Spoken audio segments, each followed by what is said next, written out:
Good morning, everybody. How's everybody doing? Crazy fucking world out there, isn't it? Oh, man. It is Tuesday, June the 2nd, 2020, 11:06 a.m. Eastern Standard Time. I'm coming to you live from the VoiceMann Studios in Toronto, Canada. And hope you're staying safe out there. Hope you're not getting yourself into trouble. And I hope you are alive, because it's pretty crazy. You know, I wanted to just have a Q&A today. Not a lot of news going on. I mean, there's a lot of news going on out there, but in the world of entertainment, because the entertainment world is still slowly but surely crawling to its feet, but it's not quite at its feet yet. I wanted to there's not a lot. I mean, there's a lot of things I could talk about, but not everything interests me. I'm not a source for just movie news. So I'm just like, I don't fucking feel like talking about that. I really don't care about that. So I just thought, you know what? Let's have a Q&A and make it whatever you guys want to talk about. That's what we should do. Whatever you guys want to talk about, and we will talk about it, is what we will do. So, yeah, this is episode 63 of McRae Live. It's hard to believe we're already up to 63 63 episodes. This is insane. Absolutely insane. When I started doing this in January, I didn't know where it was going to go. A lot of people have asked me, why did you do these live shows? Why don't you just do what you normally been doing? Because people don't like change. They don't like change. And I've received, some messages. I don't have time to watch it if I'm well, that's okay. Then don't. But this is about me, McRae. The reason why I moved over to more live shows is because it's easier for me to do with my schedule, with everything going on with just my regular voiceover work, to Dylan's New Nightmare, to It's Me, Billy, to, just living life.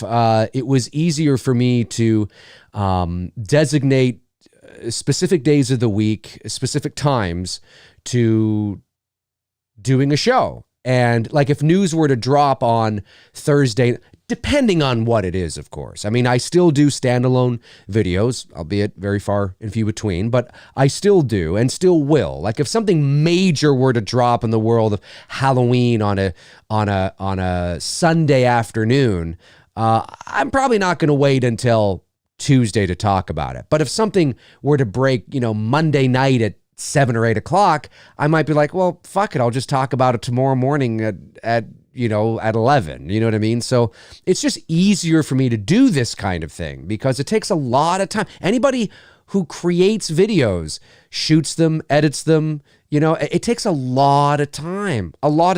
And I just was finding that I was struggling to find that time, which is why I moved over to these live shows. And I know it's long format and not everybody has the time to watch a 2-hour show or an hour and a half show, but nobody's asking you to sit and watch it like this, just have it on in the background. I do that all the time with all sorts of podcasts and people that, I listen to. I'm not necessarily sitting there in front of the television like this or, in front of my computer like that. Sometimes I can be if I have, a bit of time, right? Maybe I made myself a sandwich or something and I got myself a glass of milk and I'm sitting there and I'm kind of watching. But more often than not, I'll be working away on other things that I need to get done and I'll have it on in the background. And I would expect that that's what you would do here. Or maybe you're on the bus or you're on the subway or, you got me in your car, you got your earbuds in, you're just kind of sitting there, doing your thing. You know what I mean? You don't have to, you don't have to watch me, I don't have time to do this. Well, don't just have me on in the background. Let's see, 78 people rolling on in. Dia Maria's here. Hola, Dia Maria. Nice to see you, Dia Maria here. Neil Rook is here. A lot of people here. What do we got? What are you guys talking about? Mark Striano says, good morning, YouTube universe. Hope I'm saying that right. Striano. Tony Movie Chappie D9 Neil Blomkamp #1 fan. That's quite the name there, my friend. Says, Dave, how is it like being on the show Firefighter Sam? Fireman Sam, you mean? At first I was like, I'm on a show called Firefighter Sam. Yeah, that's a good question. Thanks for asking that. So Fireman Sam is an old, goes back decades. I think it goes back to I want to say the 80s, when it was stop animation. It was a cartoon. It's a British cartoon. And of course it's still going. I don't know if they're doing anything right now, but it moved from the stop animation into the computer, generated animation. And it's a cartoon. It's a kid's show called Fireman Sam. And when Fireman Sam, it's a British show with mostly, I think, Welsh accents. And at least that's what I understood. About 6 or 7 years ago, they were bringing that show over to North America. And they were going to put it on Amazon Prime, and do a couple things like that. And, I auditioned because sometimes what happens is, and this happens actually a lot, is whenever American companies, not so much here in Canada, but whenever an American company is interested in a British property and they want to Americanize it, they will, or North Americanize it. Because the same thing happened to me with the documentary series Final 24. Final 24 was, I always forget this guy's name, Jesus. Final 24 was a documentary series from 2006 and 2007. And although the Wikipedia page says it was a Canadian documentary series, I guess it was. And oh yeah, Danny Wallace. My name's there too. Danny Wallace. Danny Wallace is a comedian. He's a British filmmaker. He wrote the book Yes Man, which is what the Jim Carrey movie is based on. Anyway, he was the narrator for a documentary series called Final 24. And the Biography Channel in the States wanted to bring it to the States. They wanted to bring this to the Biography Channel. But they didn't want his voice narrating it because it was an English accent. I'm telling you, it's true. I think it sounds great. It sounds fine. No. We want more of a American sounding voice. So they hired a Canadian. I auditioned to do it, and I got the job. So now, if you were to watch Final 24 on YouTube, if you were to purchase the DVD online, you're going to get the one with Danny Wallace's voice, because I think what I did was just a run for the Biography Channel. This was 2006 or 2007, or 06/07. And so I did. I narrated shows about Tupac and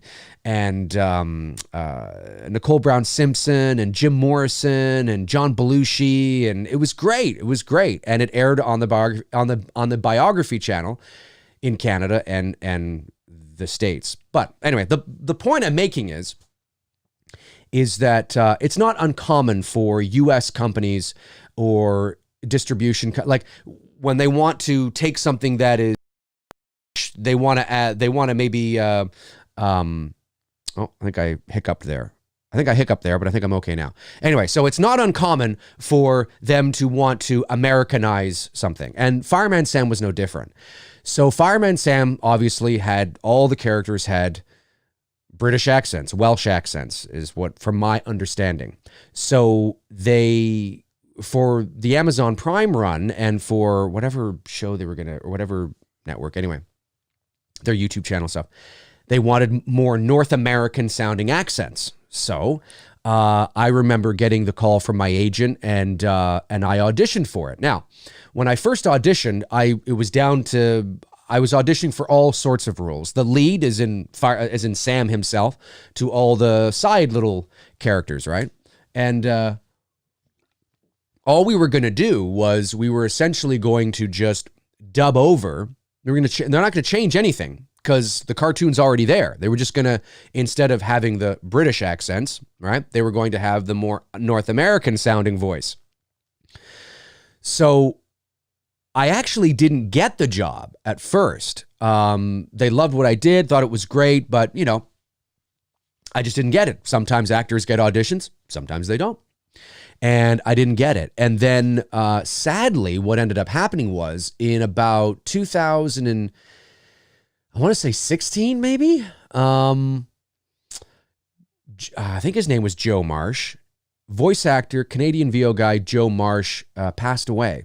And he was the voice of Gareth Griffith and Chief Fire Officer Boyce in the North American version, right?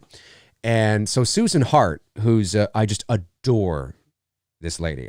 She's an Emmy-nominated casting director, and she I've worked with her on a number of occasions prior to that. So she reached out to me personally. She sent me an email and she said, "Dave, I'm sure you've heard by now Joe's passed." I'm like, "Oh my God, I have. That's awful. That's so sad."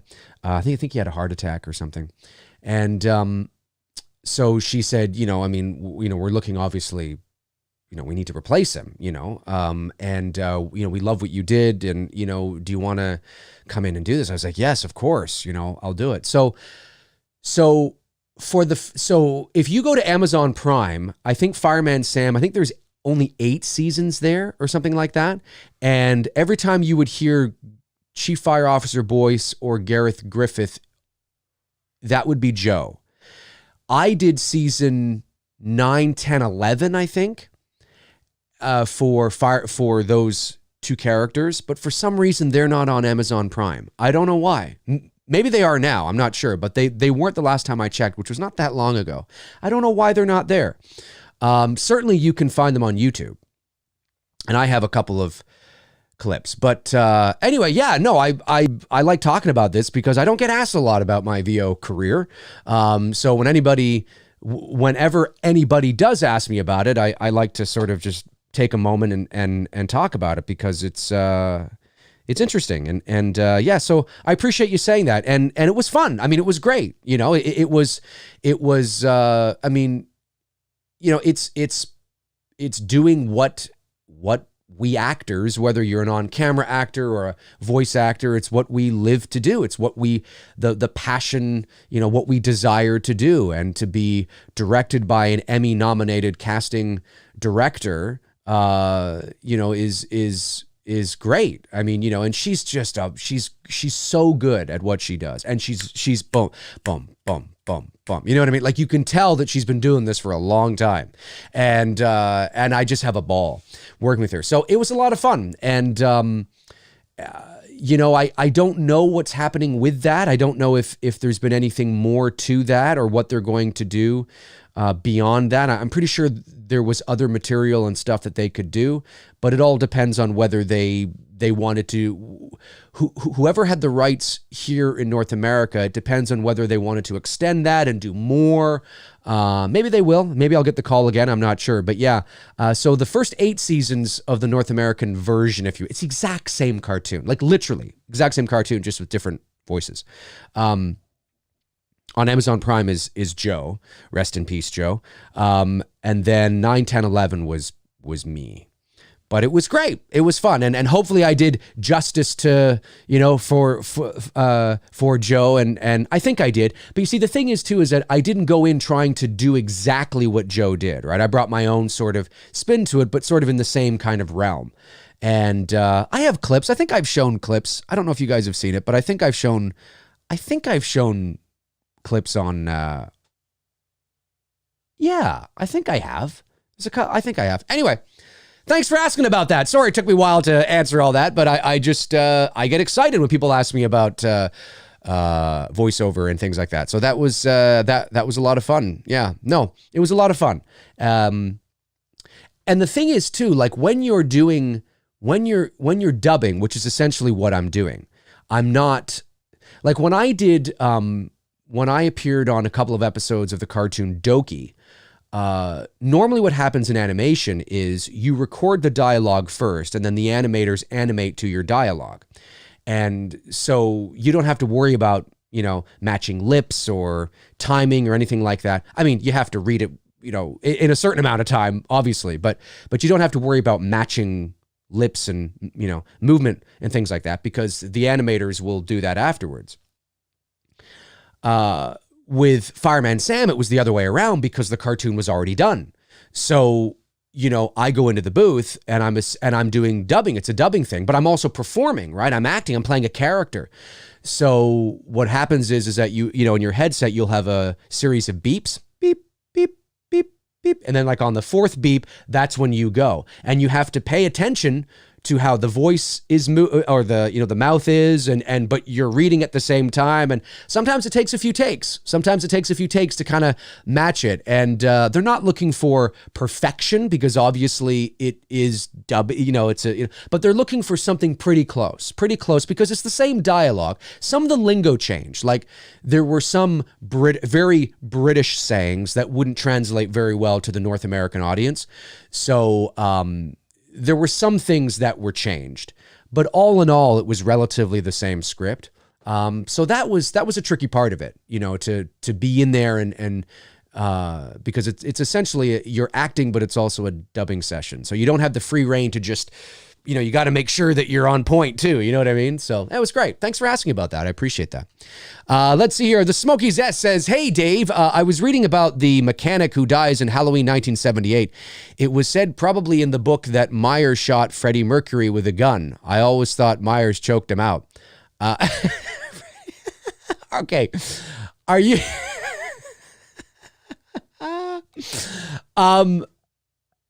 it's funny you called him Freddie Mercury because That's exactly what I call. I made a post, and I guess you're probably referring to this. Yeah.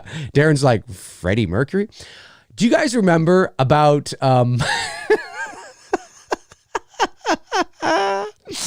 about I don't know, a year or so ago, maybe it was, in my community section on YouTube, I posted a photo of the mechanic guy lying in the bushes dead.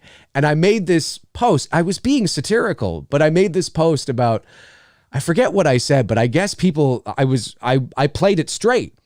And I said, basically, I made up this thing about how, in 1978, Freddie Mercury was such and such. And while there, they were in the same, location, and I just made this thing about how the guy lying in the bushes is actually, unbeknownst to a lot of people, it's actually Freddie Mercury, because it looks like Freddie Mercury just lying there with the mustache and stuff. And I cannot tell you how many people reached out to me and said, like, pulled like a Cousin Eddie from Christmas Vacation. They're like, "Are you serious, Clark?" And I'm like, "No, I'm not serious. Are you serious? You think I'm serious?"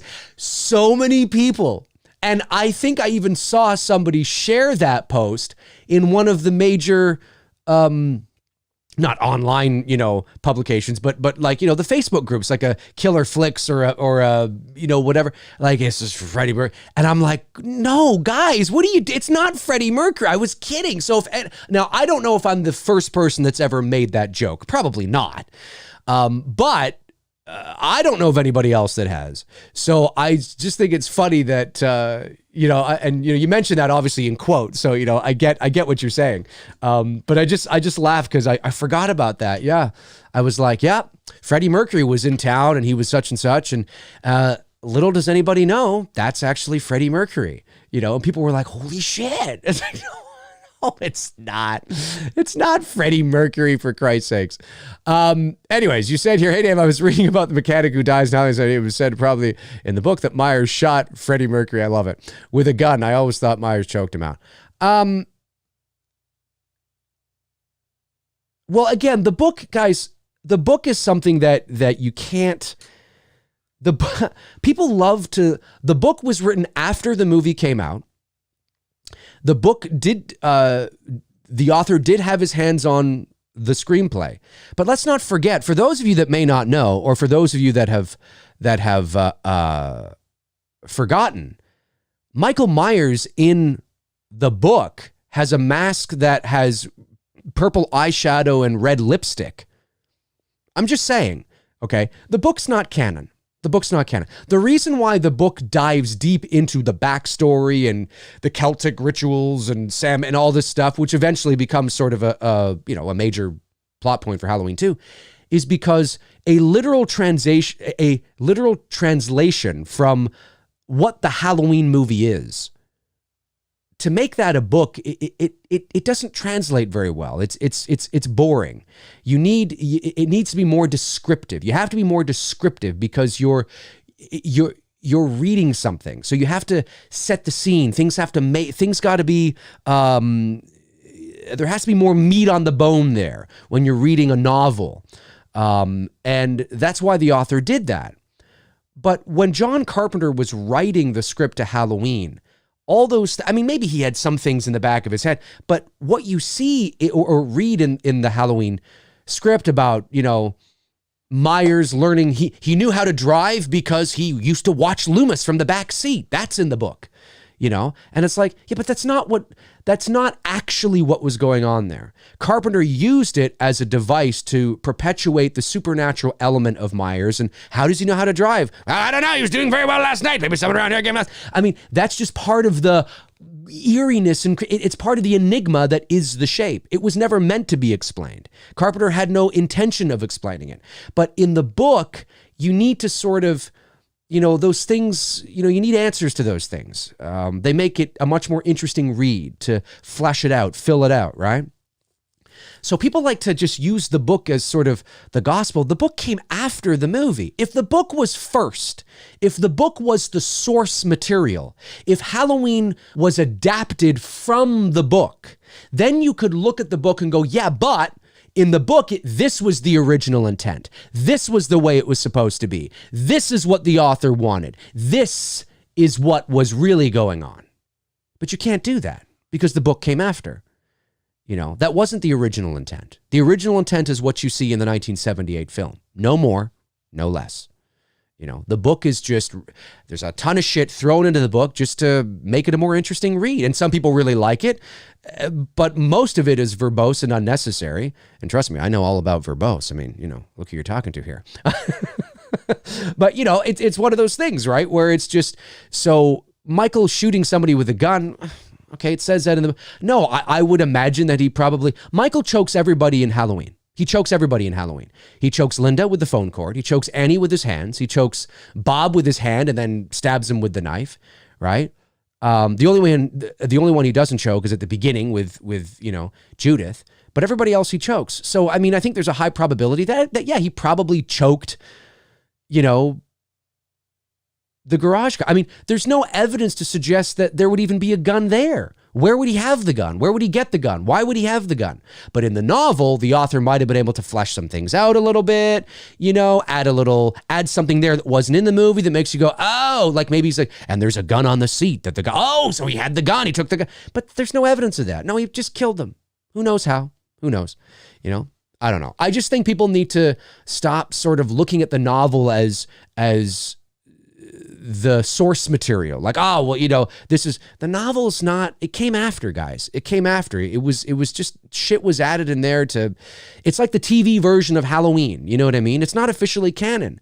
There's some cool things in the TV version of the original Halloween. I admit that. I like the scene where he's talking to the two doctors there in sort of the, you know, the lecture hall room. I like, you know, when he walks into the room and he says, you think you fooled them, haven't you, Michael?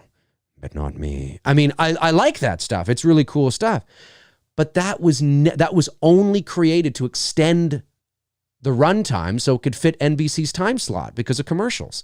So, I mean, and it's good stuff, but when you look at the original film, the theatrical release, that is what it is. If you want the real source material, if you want the original intention, that's it. That's it. Now, if you want to say he shot him, okay.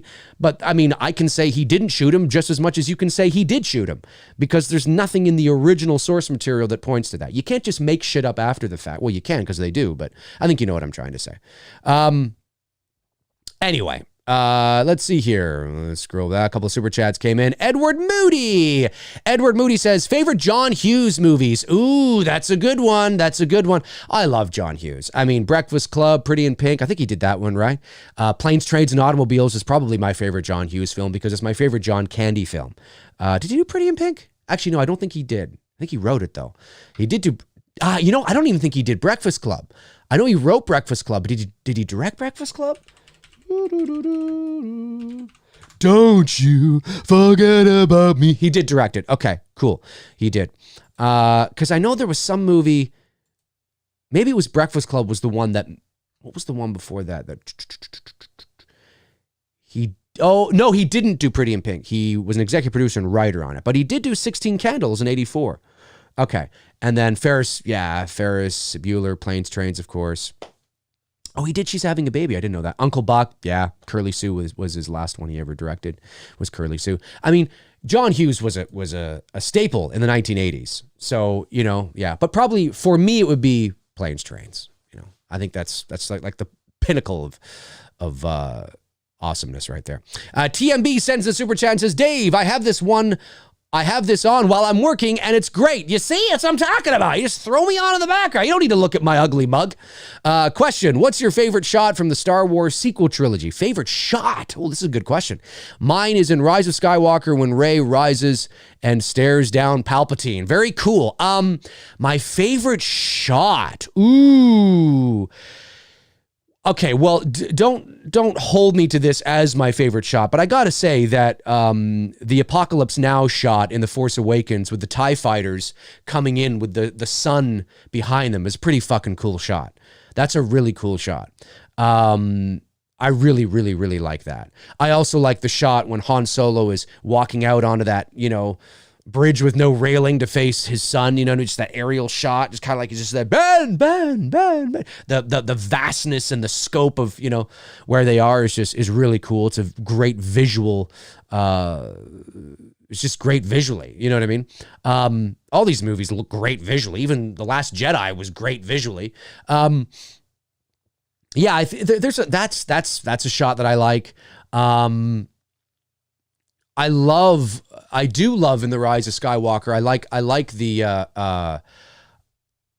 like the scope, like where Rey ends up being on Exegol in that like Colosseum type, with all the Sith loyalists in the stands. I mean, again, I wish this movie could have been longer, or I wish they would have divided this into 2 films so we had more time to flesh this out, right? And more time to be in this moment, to make, the Emperor and his return and all this feel earned, right? And not shoehorned in, because obviously it does suffer from that. But that's not JJ's fault. I mean, he had to create a second and third act all in one movie, thanks to Johnson. And you know me, I mean, I quite enjoyed The Rise of Skywalker. I don't think it's, I mean, I think it should have been way better than it was. I agree. It should have been the end game of Star Wars, but it was never going to be that. It couldn't be that because the second act was a disaster. So The Force Awakens and The Rise of Skywalker, as I've said, are like 2 first acts. You have The Force Awakens and then Johnson says, no, let's start again. So JJ had to do, what I'm talking about. I could go on here, but anyway, but I do like that concept. Like, I like the idea of Rey being in that environment and seeing, and it's like, what the fuck is this? You know what I mean? If it was longer, or if you had 2 movies, we could flesh that out and we could know who those people are in the stands. And we could maybe some of them come down, or, maybe she goes up there, or like, we really flesh it out so it feels like you're in there a bit more, and feels really earned. And, but I love the concept of all that. It's a great shot. Everything visually is great in there, yeah, I'd have to think more about it. But those are a few anyway. Those are a few that I quite enjoyed. David versus Goliath says, have you heard the 78 flashback is 10 minutes? Says who? Who says it's 10 minutes? If this is somebody saying that they have a source that says it's 10 minutes, well, it becomes hearsay. Even if I was to say a source told me that it's 10 minutes long, you know what I mean? You have to take that with a grain of salt because, I'm not providing any evidence other than a source. Now, you look at who's saying that though, right? Like I don't know who said that. And I'm not saying they're wrong. Maybe it is 10 minutes. Maybe it is. Or maybe there's multiple flashbacks throughout the movie that if you were to add them up, they're 10 minutes long. That could be possible as well. One 10-minute flashback in the middle of the movie, not likely, but maybe. Or they do a couple of different ones throughout. 10 minutes is a lot of screen time. That's a lot of screen time devoted to a flashback. That's a lot of time, folks. Anybody who works in the industry or who is a filmmaker or an editor or a post-production supervisor or anybody who's a filmmaker will tell you that's a lot of time. And so, but that's not to say that it isn't true, but it's a lot of time. So I would say that it's possible. But you got to be careful. Who's the ones or people or site or, whatever that is saying this. And if they're saying that it's just, that a source has reached out to them, it could be a legit source. It could be somebody who's absolutely bang on. It could be, but then you have to sort of look at you have to look at not just, because anybody can say they have a source, right? Anybody can say that. And I'm not saying that the people saying that are wrong. I'm not saying that. And that they don't have a great source. But anybody can say that. Anybody can pull that out of their ass and say anything, right? So then you have to look to who's saying that. Is it Bloody Disgusting that's saying that? Or is it Billy Bob's Movie Blog? Doesn't mean that Billy Bob's Movie Blog isn't wrong, isn't right, but we're talking about probability, right? You want to set yourself up and give yourself the best probability of success when you take information to heart, right? Is it the Hollywood Reporter saying that, or is it Jimbo's Movie Blog with 8 subscribers? You know what I mean? Or is it, Sam such and such with, 400 subs? You know what I mean? Or is it the Hollywood Reporter? You have to sort of look at who's saying this And how well do you know them, right? I mean, maybe they only have 400 subs, but you have been following them for 2 or 3 years, and predictions they've made in the past, or when they've said this kind of thing in the past, it has come true. Okay, well then maybe you, and they say, hey, that guy that, just want to let you know that this, and you go, oh, well, that person, but you always got to be careful, right? You always got to be careful. Who's saying this? Like I rarely, as you know, like I have a few sources that reach out to me and tell me things. I'm not going to say all the time, but tell me things often enough. But I don't then just jump on and start saying that, because for me, it's got to be really juicy. And it's got to be something that I know that, and I do this for my own credibility, because that's important, because I know that you guys count on me for that kind of thing. So if somebody, and I have a few that do, few connections, and I will only, that I said, tell me things on a semi-regular basis. But you'll see that I'm very rarely on here talking about my source said, because I know that at the end of the day, it's just going to remain there in the ether. McRae said, okay, but you're not going to find out whether that's true or not for like another 9 months, and it's like, so who cares? I like things that I know that are about to, like, for example, a source of mine reached out to me last year and said to me that, yes, they are definitely now, people can say, well, everybody knew that. No, but this was a confirmation. This individual was in a position where they were hearing directly from the horse's mouth that there was a Halloween sequel coming in the fall of October 2020. It wasn't hearsay. They were in the room when it was announced. And I know this person, I know what they do and for a living, and I know it to be true. So they reached out to me and they said this, and I said, well, wow, okay. When do you think they're going to announce this? And they're like, well, probably like any moment now, because there were a lot of us in there. So I knew that this was going to happen very soon. So, but the mistake I made is that I still tried to be cryptic with it. I don't know if you guys remember this, but I made a Twitter post and a social media post, and I was trying to be cryptic, and I shouldn't have. I should have been more blunt, but I was trying to be cryptic because I like to kind of, get you guys excited in an, inconspicuous way. So I think I made a tweet and I said something like fall 2020, and I put like maybe a little knife or so. I forget what I did, but I didn't say like Halloween. I said, and people were like, is it this? Is it that? Is it this? And I'm like, I should have just said it. Well, 2 days later, Collider.com officially broke the story. And it's kind of like, damn it. I was there 2 days before they were, you know what I mean? I was on it. Thanks to my source. Right. But that's something that I knew that you guys that I was going to be able to be proven right in a matter of days, and that looks good for me. It looks good for my credibility, because I want to earn your trust.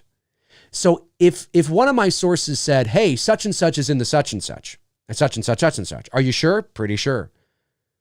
But we're not going to find out about it for another 6 months. I'm not even going to bother talking about it, because at the end of the day, it's like, now maybe if we get closer to the release of the movie and this has been confirmed now, like it's 100%, then maybe I would talk about something like that or something. But I always want to be very wise with what I talk about and what I put out there.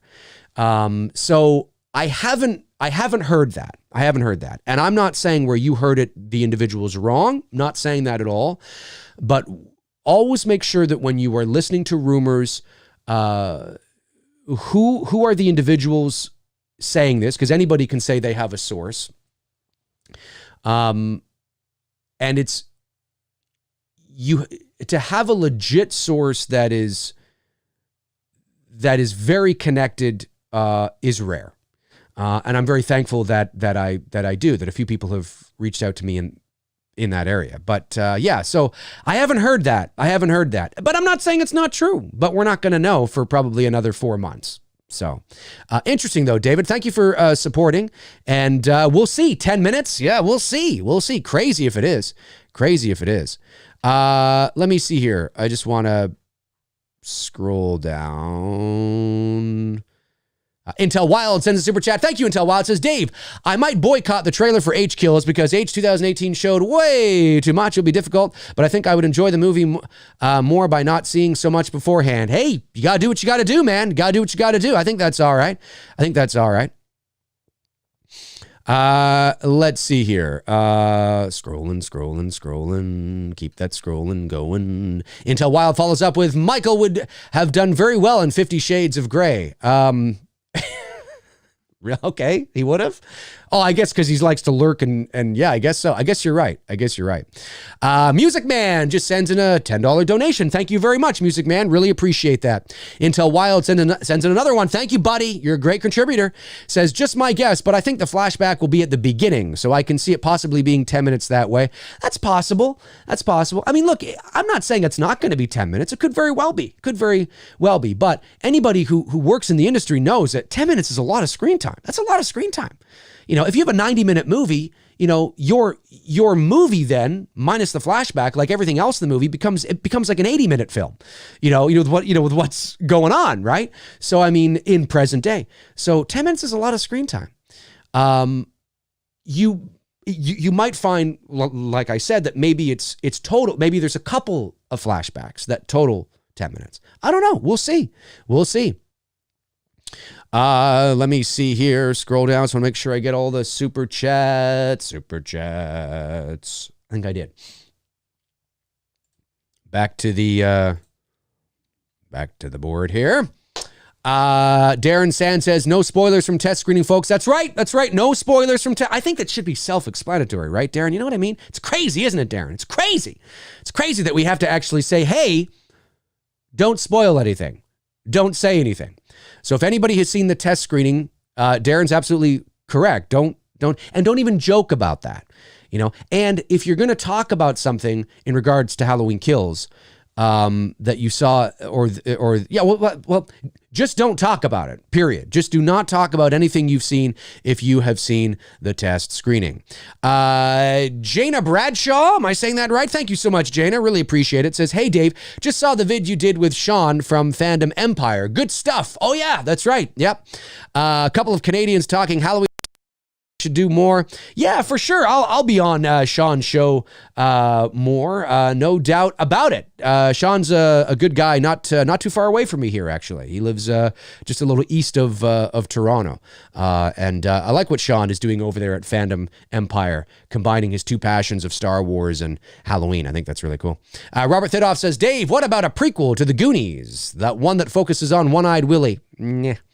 I mean, the heart of that series is the Goonies. So you would just turn it into a pirate movie. You would just turn it into like Pirates of the Caribbean. I mean, that's not to say that a movie called One-Eyed Willie, although depending on where you're from in the world, that's a whole other meaning right there. I mean, might not be entertaining and fun, but I don't think that would be. You know, if I was a studio executive and somebody came to me with that, I'd be like, are we really going to make money off this? Like, are we really going to, so how much you want to spend on this? Huh? 80 million, 100 million? Really? You think we're going to, really? A Goonies prequel? No, I don't think so. I just don't think it's there. I don't think the demand is there. I don't think the desire is there. I wouldn't care to see something like that. Let's see here. Intel Wild says, I meant Michael likes to choke, referring to 50 Shades. Oh, I get it. Okay. I haven't seen the 50 Shades movies, so I guess that's a big part of those films. Naturally, yeah, I guess now that I think about it, it probably is. Frank Riker, Frank, my man, says, Dave, what would you do if the flashback involves Michael's parents helping with the arrest? I mean, they aren't dead from H2. Well, I don't want to see that. I don't think I would not like that. I think if the flashback shows anything with Michael's arrest, the most I want to see is Michael, the cops maybe, I don't even want to see this. But if you have to show something because they just feel they need to show something, then maybe you just show Michael surrounded by the police and there's no way out, and then you just cut to black and you cut back into present day. I think that's it. I don't want to see him apprehended. I don't want to see him kneeling like we did in Halloween 5 next to a water fountain in shackles. It was the most embarrassing, dumb thing I think I've ever seen in the franchise. I mean, he's totally emasculated. He's and I don't mean emasculated as a man, although that is what it means. I mean it in the sense of the boogeyman. Like he's this twerp. He's this nothing that's just, and his mask is still on. Like they'd leave his mask on. You know what I mean? It was a garbage. So I don't want to see any of that. I don't even think we need to see him out. I would much rather the flashback not have anything to do with his apprehension. It's unnecessary. And just let, I don't need to see any of it. Don't need to see any of it. You guys know how I feel about it. Just let the imaginations run wild. Stuart Johnson says, would you do a McRae live on The Shining? I would be okay with doing a McRae live on The Shining, but I know that Tony and I want to do a two dudes on it. So we're going to watch The Shining probably this fall, when the leaves change and it starts to get into that Halloween moody time of year, probably, late September, early October. We're definitely going to watch The Shining. And so I'll probably leave that for now for watching it with Tony. But I'm not against talking about it maybe after that on a show, but probably not before, because I want to save that for two dudes and some BS. Neil Rook sends a super chat. Thank you, buddy. Says, what's your thoughts on the WWF Over the Edge 1999 event? Owen Hart sadly, for me, I had no idea what the fuck you were talking about. Owen Hart sadly died that night. Do you think the show should have stopped after he fell? Okay, well, I remember Owen Hart dying. I could not tell you that that's what the event was called. Again, I'm not a wrestling fan. Like most boys who grew up in North America, of course you didn't. You grew up. Oh, I don't know. I mean, you're sending in pounds, so I'm assuming you're overseas. But most boys who it's not hard to find a young boy growing up through the 80s and the 90s who wasn't a wrestling fan on some level. But there's different types of fans, right? I was never a diehard wrestling fan, so I couldn't even tell you what the event was called. I remember it. I do remember it because in '99 I was in my first year of college that year, and I do remember that event. And it was very sad, but I had no idea that the show went on after that. Yeah, the show should have been canceled. If the show didn't go on, if the show continued to go on, the show should have been canceled. The show should have been canceled. I mean, Jesus, that's the show. I mean, I'm sure there was a stoppage for, a little bit, but the show went on. That's crazy. That's crazy, but very sad. Very sad. Yeah. I mean, I think, yeah, for sure the show should have stopped. I mean, that's like, do you remember when, you guys, I don't know if you're old enough to remember this, Clint Malarchuk, who used to play for the Buffalo Sabres, he was a goalie. And in 1989, he got his jugular vein slashed by a St. Louis Blues, which is the opposing team, skate. And you can find the clip on YouTube, and blood is spurting from his neck all over the place. It's insane. It's insane. And the trainer came out. The trainer, I think, was a former Vietnam vet or something, or a former Vietnam vet. You're always a Vietnam vet but yeah, a former Vietnam. He was a Vietnam vet, I think, or something. And I think he was a medical guy. And he reached right into Malarchuk's neck and pinched the vein to stop the bleeding and took him in. But if he hadn't done that, he would have died. He would have died right there. I don't think the game continued after that. I don't think it did. You know what I mean? There's a lot of examples even today with things like that happening in hockey where they don't continue the game. I'd be very surprised. Of course, it was 1989, 90. Maybe it did continue. I don't know. Maybe it's just a different time. I would never have gone on. So I didn't know. I didn't know that they continued on. That would have been like, this fucking guy dies. What the hell's going on? What are you continuing for? But of course, that doesn't surprise me to some degree because it is Vince McMahon. And Vince McMahon is like, he's like the Donald Trump of wrestling. It doesn't matter. It's great. Let's continue, okay? Let's go on. Let's just continue the game. Let's go on and continue. He's dead. He's dead, but I need to make money. It's tremendous. He's tremendously dead. I mean, that's what he... Can you imagine? Tremendously dead. Is he dead? He's dead. Let's go on.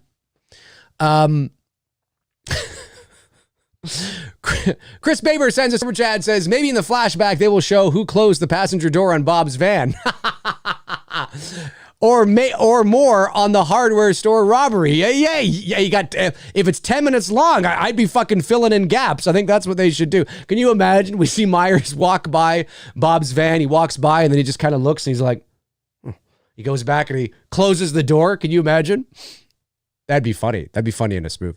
David versus Goliath sends another super chat. Thank you, buddy. Says, do you think Blum, Universal are sweating? It's June. No.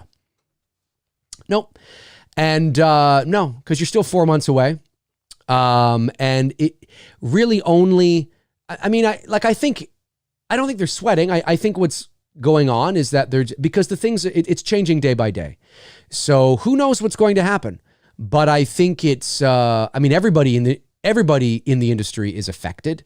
It's affecting everybody. It's affecting Never Hike in the Snow. It's affecting Dylan's New Nightmare. It's affecting It's Me, Billy. It's affecting major Hollywood films because everything is shut down. And so it's, but I don't think they're sweating because they're still 4 months away. I think the trailer would have dropped in, and again, I don't know for sure. I don't have a source that's told me this, but just knowing what I know about how marketing works and how sometimes studios like to follow similar marketing plans that have been proven to be successful. Of course, it's not an exact science. We probably would not have gotten the trailer until this month anyway.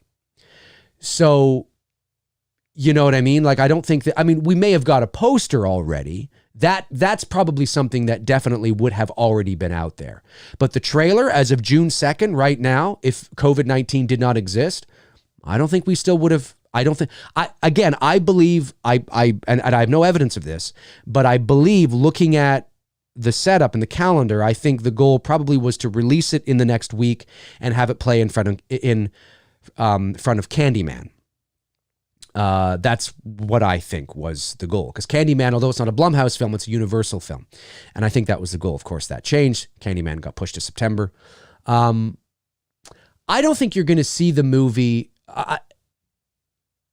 If this keeps up, if the month of June is relatively similar to the month of May, I'd be surprised if you saw the trailer this month. You might see it in July. You might see it in July because I know theaters are beginning to open up. Tenet comes out that month. There's really going to be a gauge of what the theater, the movie-going experience is like. What are people going to the theaters?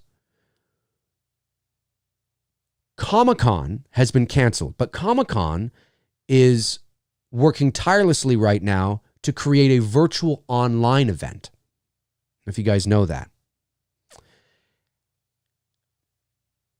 You know, what that online event will be, how it will be, what it will be about, what things will drop, I don't know. But that is a date in July if there is a Comic-Con virtual event. And I'm not saying, I don't have any sources saying that they're going to do this. But when you look at the calendar and we talk about probability, we know that, studios like to release information in and around those dates, Comic-Con, obviously. Now, it's very different because it's very, it'll be a much different thing than actually having an event to go to. But it's something to keep in mind. It's something to keep in the back of your head. You wait out because in July, you're still 3 months away. And studios generally don't like to market their movies. A marketing campaign. That doesn't mean you don't have a trailer that comes out 9 months before, which is a little teaser or something like that. But generally, the marketing campaigns for movies start to rev up about 3 to 4 months out. Generally, right? So in July, you're still 3 months away. And if people are going back to the theater, if Tenet opens well, you maybe might see something around Comic-Con. If Comic-Con does get this virtual Comic-Con in order, because that's the plan. The event has been canceled. There is no Comic-Con in San Diego this year.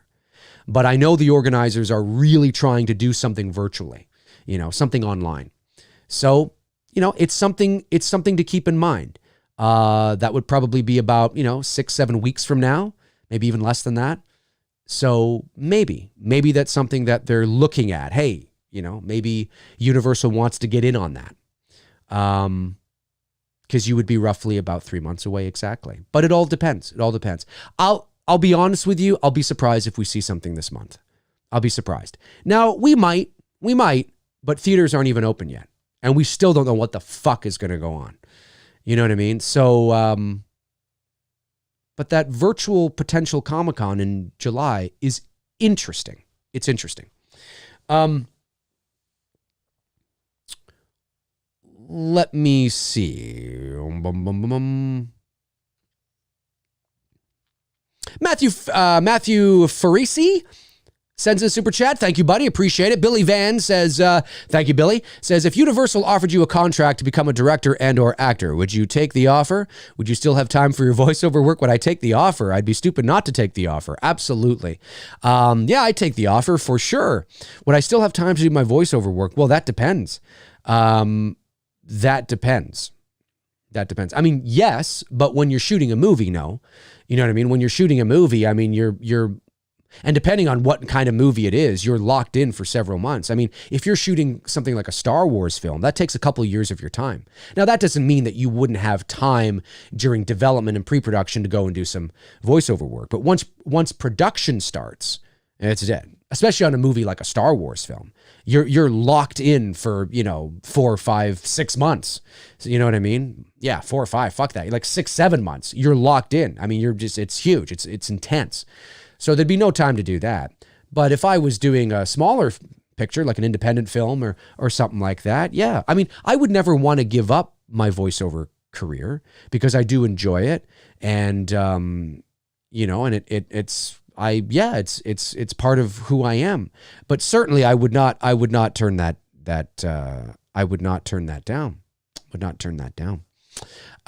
Music Man just sends another donation. Thank you, Music Man. Really appreciate it. Justin Simonson says, thank you, buddy. Says, you're on the Halloween Wiki fandom. You're on the Halloween Wiki fandom page as the purist. It has the shot of you holding the pumpkin on the steps. Me? I'm on the Halloween. There's a Halloween fandom Wikipedia page? Oh, no, you're talking about I know what you're talking. I know what site you're talking, like that fandom site. Yeah, because I'm on there for Fireman Sam. I think that's what you're talking about. There's a Halloween page and I'm on there. I didn't know that. And somebody must have created that. It has the shot of you holding the pumpkin on the steps. Really? I have to check this out now. Let me just see here. Fandom Halloween Wiki, I guess. Maybe that'll do it. Oh, I should probably put in my name. Dave McRae. You're right. That's hilarious. Oh, yeah. That photo is from 20. That's so funny. That photo is from 2015. Yeah, that's the first time I was at the Strode House. My girlfriend took that photo of me sitting on the stoop there with the pumpkin. That's so funny. Well, the first part of it they probably got from my website. Dave McRae, born May 24, is a 4-time Voice Arts Award nominated professional voice actor. They probably got from my website. Dave McRae is probably best known on YouTube. That's flattering. That's so funny. I wonder where they... I mean, information's not hard to find on me because I am on several sites with bios and, things like that. And that's pretty much... Whoever created this, that's what they've done. Yeah, like... When it comes to voiceover, Dave McRae is a full-time professional voice actor and 4-time Voice Arts Award nominee, 3 times for Outstanding National... That's just from my website. They just copied and pasted that from my website. It's not wrong. It's not wrong information. It's correct. But it's just it's a copy and paste thing, I guess. That's so funny. I did not know this. There's even a comment. This comment's from August of 2018. So this has been up here for a while. He says... love his videos on the upcoming Halloween. Oh, well, that's nice. Whoever that was. That's so funny. I didn't know that. Thanks. Who? Wait a minute. Who said that? Justin Simon. Thanks for bringing that to my attention, Justin. That is pretty cool. That's pretty cool. I did not know that. That's I didn't even know there was I didn't even know there was a Halloween wiki page. So this is pretty cool. I feel sort of honored and flattered and like not deserving for some reason, because it's not like I'm connected to any of the movies. I'm not in any of the movies. I didn't direct any of the movies, but I guess somebody felt that my Halloween coverage from a couple of years ago was substantial enough to put me in here. That's wild. They have a link. Oh, see, yeah, they have a link to my site too, the VoiceMann. So that's probably where they got the. That's funny. That's really cool. That's really cool. Very cool indeed. Very cool indeed. Thank you for bringing that to my attention, Justin. I did not know that. That's really funny. That's really funny. Sometimes people have asked me if I have a Wikipedia page. I'm like, no, not as far as I know. Unless someone's created one for me, I don't have a Wikipedia page. I know people have tried to create one for me in the past. I think somebody tried to create one for me in the past and it got deleted or something like that. I can't remember, but no, I don't have one. I would never make my own Wikipedia page because I think it's a little self-indulgent. You know what I mean? Machete Slasher says, Dave, I'm currently working on a fan film, and you said in the past to film it in 24 frames per second, which my camera does offer. So I'll be using that. But my question is, do I upload it to YouTube at 24 frames per second or higher? No, you want 24 frames per second. When you shoot when you shoot your movie, right? So your camera shoots at 24 frames per second. Perfect. Okay. When you put that footage that you have into your editing software and you put your movie together, you have to make sure that when you render your movie, when you save it, when you export it as a MP4 or a WMV or, whatever it is you're exporting it as, whatever file you're exporting it as, you have to make sure that you're exporting it at also 24 frames per second. Okay. And then you just upload that file to YouTube, and YouTube will upload it as 24 frames per second.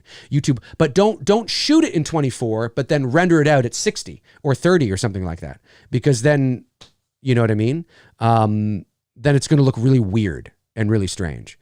And you can, for those of you that don't have the capability of shooting 24 frames per second, you can shoot something in 30 frames per second and render it out and save it as 24 frames per second.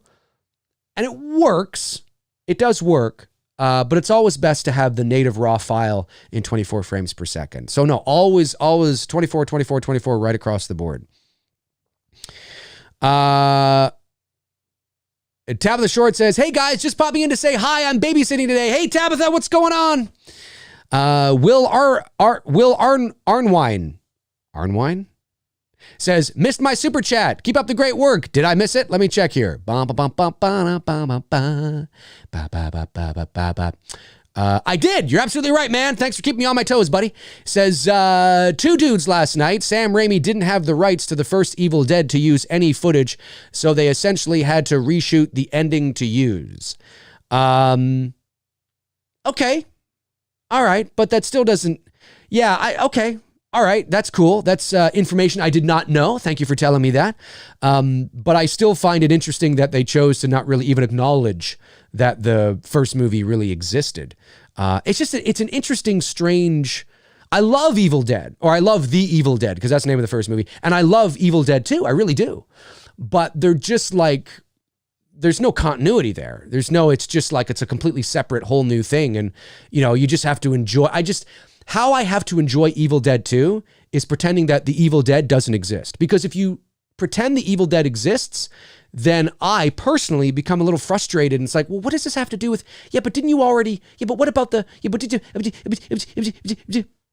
you can't do that. You just got to pretend like it's a Looney Tunes cartoon and this is its own thing. You know what I mean? A lot of people love it. But thank you for sharing that. That's really cool. Let's see here.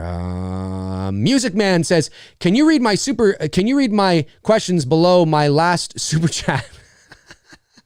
If I get to them, yes. But I want people to know that, it's probably not best to start sending in super chats asking me to read non-super chats, okay? Because then we'd be here all day. We'd be here all day. All right. I do appreciate you saying that, okay? And I do appreciate the super chat. But we have to, you gotta, it's a fair shake for everybody, right? So I will read the super chat that you said here, and then we'll call it there, okay?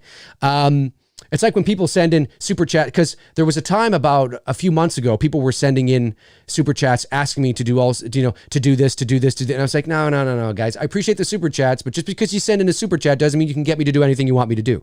You know what I mean? So I have to have standards here, right? I got to have sort of rules, you know what I mean? So, because everybody, I want to be fair to everybody as I possibly can, you know what I mean? Because not everybody can send in a super chat and say, hey, can you read my non-super chat? Do you know what I'm saying? But I'll read this for you. All right, so Music Man says, did you ever wonder if Laurie's parents were killed off screen in H2 1981? Seems kind of strange that they wouldn't have heard about Laurie with it being on the news and causing a town frenzy. I never really wondered about it. No. I think because it was, in 1981, there were no cell phones. And, it was, the doctor says, or the nurse says, we tried to reach your parents. They're not at the party where they are, and they're not at home. So we'll keep trying. So that, to me, I always saw that as, well, they're not at home. They're not at the party. So they're in between. Do you know what I mean? It's Halloween night. They're in between. Maybe they're on their way home. Maybe they stopped off to get a milkshake. I don't know. They stopped off at another party, that was, or maybe they stopped off to get gas, or I don't know. I never looked at it that they were killed by Myers. I just looked at you just can't get a hold of them right now. Because Myers really, I never, ever got the feeling that Laurie's parents were killed by him off screen. I never felt that. I just think that, they just couldn't get in touch. It's 1981, man. Nobody has cell phones. That was a time when if you weren't home, you weren't home. This is it. It's like, oh, not home. I have to wait till they get home. I'll try again later. It's just that kind of thing. So that's how I feel about that. Let's see here. Scrolling. Let's get a non-super chat here. Let's get from somebody who's in the room here. Dusty Rose says, hey, Dave, I didn't like that they showed parts of Michael's face in H18. I didn't even want to see any parts of his face at all. It's more scarier that way. I agree. Couldn't agree more. D-Zine or D-Zig. Is that how you say that? D-Zine? Like Z-I-G. No, D-Ziggin. D-Ziggin. I wonder how you say that. You'll let me know. Dave, did you watch Us 2019? And what are your thoughts about it? Short opinion, if you like. Yes, I did see Us. I have shared my thoughts on it. I liked Us, but I didn't love it. I quite liked Get Out better. And Us, I thought, the one thing, and I've said this a million times, and I'll say it again, but the one thing I really did like about Us was that they used See, the thing in Get Out was, I like that movie a lot. It's a great movie, but there is and you often see this from, again, I say often, not all the time, but you'll often see this from Black directors who are very much in the passion of making a statement, right, about race or about Black culture and all that kind of jazz. Spike Lee is famous for that. And there's nothing wrong with that. But it's really nice to see a black family at the center of a narrative, of a story, where it has nothing to do about race, really nothing to do with race. And Lupita Nyong'o, oh my God, she is stunningly beautiful. Stunning. And it's just so nice to see, like, Us could have been about a white family, but it wasn't. It's a Black family. I like that. I like when things like that happen, because that's how you bring, you raise people up, right? You're like, we're just like you, we're just, like you don't want to create an identity around every time there's a Black movie, it's about a barbershop, or it's about, feeding into the stereotypes. You know what I mean? Because although that stuff is funny and there's room for that, it's so wonderful to see just stories with Black people at the center of it. Like, that's really cool. I like that. So I love that aspect about us a lot. Because in Get Out, of course, there was the racial subtext to it, right? Which is, you see that a lot, right? But I liked Get Out better. I thought it was a better film. Us, I felt a little like it kept me interested, and it was interesting.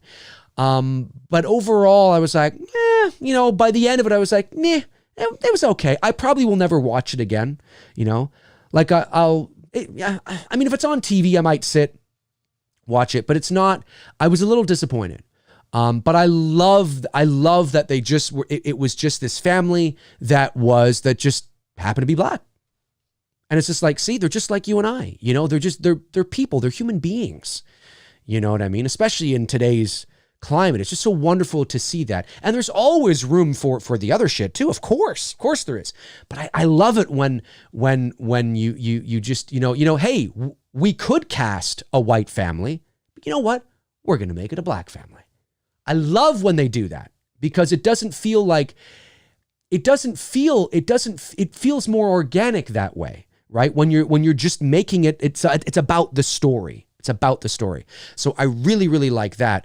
But I wasn't a big fan of just the movie overall, unfortunately. But yeah, anyway. Let's see here. Aaron Click says, I prefer Us to Get Out, but they're both great. Very cool. Very cool. A couple super chats came in here, and let me see if I can get them. Richard Marlowe. Thank you, Richard. Says, The Strangers reminds me of Halloween. It builds mood and atmosphere through music, sound, and stalking. Both have masked killers without motive. Thoughts? I like the first Strangers. I saw that in the theater back in 2008 when it came out with my buddy Bruce, and we both really liked it for the exact same reasons that you said here. The exact same reasons that you said there. I thought it was great.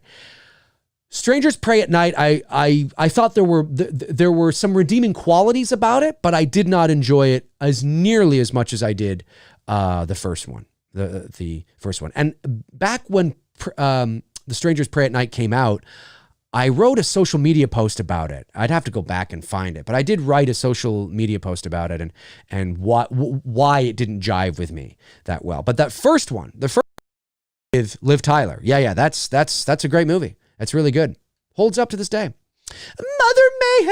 Mother Mayhem is here. Thank you, Mother Mayhem, for supporting the channel that way. I really appreciate it. She says, there's a YouTube wiki. Some entries aren't so nice. Someone showed me last year. Thanks for another entertaining stream, Dave. No problem. You're more than welcome. There's a YouTube wiki. Really? There's a YouTube wiki? I didn't know that. Some entries are not so nice. About me, you mean? Or about you? Or who? Or in general, someone showed me last year? That's not surprising. Hey, listen, I know that there are people that, you can't, and I mean, maybe if I didn't grow up in the environment I did with my dad, right? I learned a lot from my dad on how to handle, of course, it was a different era. There was no internet or YouTube, but I did learn a lot from my dad on how to have thick skin. And, I've said this 1,000 times, but it's true. I remember, my dad was a writer. For those who don't know, he was a journalist and a columnist, and he had an incredible career. And he was a great writer. He could make you cry one day and then piss you off the next day. But my dad used to get a lot of letters, a lot of them positive. This is back when people were actually writing, right? And of course that eventually transitioned into emails. But I remember my dad used to get a lot of people, fucking Osana. And I asked my dad, how do you handle it? Because as a teenager, as a young boy, I was like, that's awful. And my dad was like, well, he said, the question is not whether they like you or hate you. The question is, are they reading you? And yes, they are. And anybody who says, I'm never reading Earl McRae again, would read his very next column the next day. Because a lot of the times people just love to, So I learned a lot from that. Now, obviously, this medium is very different than what my dad was doing, but I take the same approach. Like when somebody writes a nasty comment or, what the fuck you're talking about, or you're just a blowhard piece of shit, or, whatever it is, 99% of the time, I won't even bother to comment. I don't remove it. I only remove because that needs to be there. That's their opinion, right? I believe in freedom of speech that way. So if there's a comment on my channel that says, I hate McRae, you're I leave it there. And if anybody else sees that and wants to chime in and defend me or say I'm whatever, they're entitled to do that too, as long as it's, constructive. The only time I would ever remove something or ask one of the moderators to remove something is if it was like racist or, belligerent or excessive, like, post, things like that, right? But sharing your opinion on me or what I've talked about, that's there. And now I don't even respond to that. But if I do respond, it'll be something like, I'll say something like, I know what you mean. I can't stand this blowhard either. And 99% of the time, they're like, what? How? It confuses them, is he, I'm talking about you. And it's like, I know, I can't stand him. And they're like, what's going on? You just got to play into it, So yeah, it's crazy. It's like, as I always say, you can't do this kind of thing on YouTube and be successful at it, caring about what people think of you. Can't do that. Because then you're going to mold your opinions and thoughts and videos and what you talk about. You're going to sell out. You're going to, position yourself, mold yourself into telling people what they want to hear, and that's not, you've got to tell people what you think and then let the chips fall where they may. And that's kind of how I've always approached my channel on here. Anyway, I went off on a tangent. When don't we, right, Mother Mayhem? But I think that might be what you're talking about there is a YouTube wikia where maybe people are saying nasty shit about YouTube personalities or something like that, maybe? I don't know. I didn't even know there was a YouTube wiki. I'll have to check that out, though. I'll have to check that out and see if anybody's saying anything nasty, if that's what you meant. Or maybe you just meant it in general. Maybe you just meant it in general and my tangent there was for nothing. I don't know. Peter Maltezos? See, the voice actor in me, when I see a word that could be a couple different things, instinctually I'm like phonetically trying to sound it out. You'll correct me. It looks like maybe Maltezos? Could be Spanish maybe? I don't know. You'll help me. I'm not good with Spanish. It's me, Billy. Sounds great, Dave. I love the original Black Christmas, and I am glad a fan like you is directing the film. Well, thank you very much. I appreciate it. Also, looking forward to seeing your portrayal of Freddy in Dylan's new Nightmare. Thank you, Peter. Really appreciate you saying that. Yeah, we're still working hard behind the scenes. Obviously, it will be myself and Bruce who will be directing it. We've written it, we're producing it, and we are co-directing it. So, really excited to work with my buddy on this and to create a vision to, collaborate and bring our vision for what we want this together. Because there's some things he's going to want in there, some things I'm going to want in there, and some things we're both going to want together. You know what I mean? And that's how you got to do it, So really looking forward to that. Mother Mayhem says, Tabitha, have you checked the children? When a Stranger Calls, 1979, I think. My little short film I did on my channel, there's a little short film on my channel I shot almost 10 years ago called The Intruder. If you guys haven't checked that out, check it out. It's based on the first 20 minutes of When a Stranger Calls. And it's from 2011. Super chat. Oh boy, I'm behind here. Super chat comes in from Frank Riker. Thank you, Frank. Says, Dave, every time I was the Princess Bride, Peter, you mean watch the Princess Bride? Peter Falk reminds me of your dad because he seemed like he would read a book to his sick grandchild, but treating them as an adult lovingly. That's so funny. My dad actually was a really great dad. when we were all little children. My dad had a hard time, when we all became teenagers, my dad had a harder time connecting with us. Because obviously when you become teenagers, you start to go through, teen angst and growing pains and, you get into shenanigans and you get into stuff. And my dad had a harder time connecting with his children. I mean, me, it was easier. It was easier with me because I was the fourth child. His fifth child overall, because I do have a younger half sister, but I was the fourth child. So I think, and I was a pretty good teenager. Like I didn't get into the drugs or anything like that. And so, he never really had to deal with that with me. My brothers, he did, but with me, he didn't.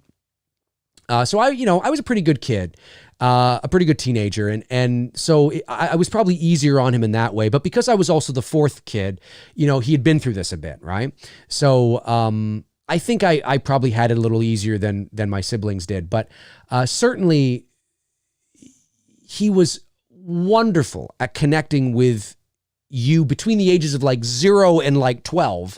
You know what I mean? He was great because he could do all the funny voices and he could read you stories and he could, at Christmas time, my dad was known as, he would get up onto the roof and he would take 2 skis and he would make ski marks on the roof. And then he would bring us kids out and show us, be like, you see, that's where Santa's sleigh was. Santa was, my dad was like, he was all into that shit, creating the atmosphere and the magic. He was very cinematic in and of himself. You know what I mean? Because he was a writer, right? So, that's funny that you say that. That's funny. My dad did used to read us story. My dad would also just make up shit as he went along. My dad would sit with us in bed and he would just make up a story. He would make it up and he would do all the voices. He wasn't reading from any book. He was just making it up. He'd be like, well, once upon a time, there was this little frog and this little frog's name was Damien. And Damien, he was a sad little frog and he didn't have many friends and he was bullied by all the other little frogs because he had purple spots and all the other frogs had yellow spots. And Damien, and he would go on and he would do the voices of the frogs. You know what I mean? And my dad, oh yeah, he was great that way. He was great that way. If I had kids, that's the kind of dad I would be for sure. That's funny that you mentioned that though. That's so great. Did I miss any super chats? Let's see here. What time? 12:24. We'll go a little bit longer here. The Mother Mayhem, the Wikipedia, Frank Riker, Anthony T. Did I get the Anthony T one? Let me see here. Anthony T. No, I didn't. Anthony T says, your favorite, better Sopranos or Breaking Bad? Well, I have seen neither. I've seen a couple of episodes of The Sopranos. I've never watched an episode of Breaking Bad, so I'm not qualified to answer that question. I will throw that question out to the chat room. Mother Mayhem follows up here, says, and yes, the Wikia is basically just random opinions on every YouTuber. I don't think I looked for yours. Cody's was hilarious. Oh my God. And Cody's probably going, I don't give a fuck. I don't care. I noticed that. I think that's why Cody and I get along well, is because we share sort of the same outlook. It's kind of like whatever. I'm just gonna say whatever. I don't like him. He's a fucking blind. That's nice. That's great. Because you can't do this kind of thing, and that doesn't mean that we don't hope people like. Of course you want people. It's always nice when people agree with you. It's always nice when people, hey man, I love your stuff. That's amazing. I always appreciate that. When anybody reaches out to me or says that in the chat room, it pulls on the heart. You're like, that's amazing. Or when somebody's like, I've been really depressed. I've been really down. And, these videos keep me going. And that is amazing. That's amazing. It's not why we do it, but it's amazing, right? So it's always nice to hear that, but at the end of the day, we have no control. I mean, you know this. We have no control over whether somebody agrees with you or likes you or anything. So you just gotta say what you say. You put it out there and you let the chips fall where they may, and see what happens. So it'd be funny. I wonder if there is anything on me. Maybe there is. Maybe there isn't. If there is, there's probably things like, he doesn't shut up and. He's so loud, probably something like that. God, he's obnoxious. That fucking Dave McRae, that damn son of a bitch. Speaking of son of a bitch, Dylan, you son of a bitch. That's a great movie. Dave, are you ever going to have your brothers on McRae Live? My brothers on McRae Live? I've never thought to ask them. You never say never. You never say never. Maybe I could. Maybe I could. I don't know if they'd want to, but maybe one day. I got 2 older brothers. Yeah, maybe. You never know. You never know. Let me see here. Aaron Click says, that's pretty cool of your dad, Dave. Yeah. My dad was he was great that way. But of course, once you get to being a teenager, right? It's like, well, it's you change, right? I mean, you can't, all the things you used to do when you were 8, like, appease you with funny voices and so, you become like, there's always that stage, right? And we know this, especially if you have a parent like my dad, right? Who's very like me, theatrical and animated.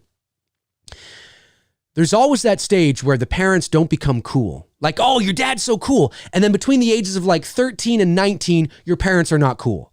You know what I mean? And then once you become like an adult and you finish college, if you got good parents, your parents kind of become cool again, and you appreciate them again. But there's always that time in there where it's like, Dad, Mom, you know what I mean? And so my dad always had a hard time kind of adjusting to that. You know what I mean? My dad thought he could just waltz into the room and be Dad. And it was like, Dad, But I'll tell you right now, like I said, both my parents passed away in 2011. They weren't together. They've been divorced for about 25 years, but they passed away the same year. And I tell you, as a 40-year-old man, 41 now, I would give anything to be able to talk to them again. You know what I mean? It would. I can't tell you how many things that have happened in my life, successes I've had. I mean, just even with the Voice Arts Awards. I mean, being there, like, it's especially my mom. I mean, I'm not, but my mom being on the back lot of Warner Brothers, the Warner Brothers, and being there not as a tour guide, not as a tourist, being there as a nominee and looking at the red carpet and seeing Sigourney Weaver and, all these A-list Hollywood celebrities and knowing that I'm there as a nominee. There have been a couple of times where I've looked around and wished my mom was there, because my mom was such an important part of my career growing up, in terms of like when it really, I mean, she paid for my first headshots. She allowed me to stay with her and I only paid like a couple $100 rent, and for a little bit it was free. And then when I got a job, I was paying her some money. And while I was pursuing my career, my mom would drive me to auditions when I didn't have my license, or drive me, to the subway, or my mom, it would have been so amazing to be able to walk the red carpet with my mom. And I would have done it. I would have brought my girlfriend too, but I would have brought my mom too. You know what I mean? And that would have been so cool. So there's those moments where they don't know it. Now, it depends on what kind of a person you are. If you're a spiritual person or a religious person, you might say, oh, they know, they're looking down, they know, and I'd like to think that too.